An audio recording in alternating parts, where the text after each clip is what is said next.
Welcome to Not Milk Never Milk. Subscribe if you're lactose intolerant. You start by enabling the core permissions that control recording. Go to Settings and turn on Gaming Services and the Xbox Game Bar app because disabled apps won't record. Once done, allow background apps and microphone access so clips capture audio. Make sure you're signed into your Microsoft account. Xbox Identity ties features to your profile. If game mode or storage permissions are off, recording stays grayed out. Now that permissions and sign-in are set, proceed to the next troubleshooting layer. Next, resolve software conflicts by updating and resetting. First, run Windows Update and update your GPU drivers. Outdated components often block recording. Then open Apps, find Xbox Game Bar, and use advanced options to repair or reset the app. Repair first, reset if problems persist.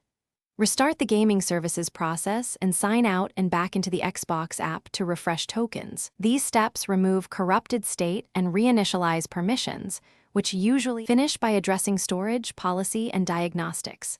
Ensure your capture drive has free space and that Xbox Game Bar capture is pointed to an internal NTFS drive. External or full drives can prevent recording. If you're on Windows Pro, verify group policy or registry keys aren't disabling game DVR. Flip them back if needed.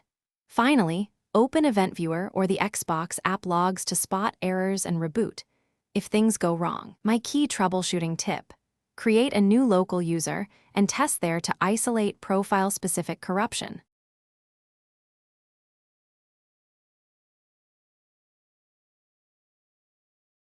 Thanks for watching. If this was helpful, leave a like and consider subscribing. See you next time.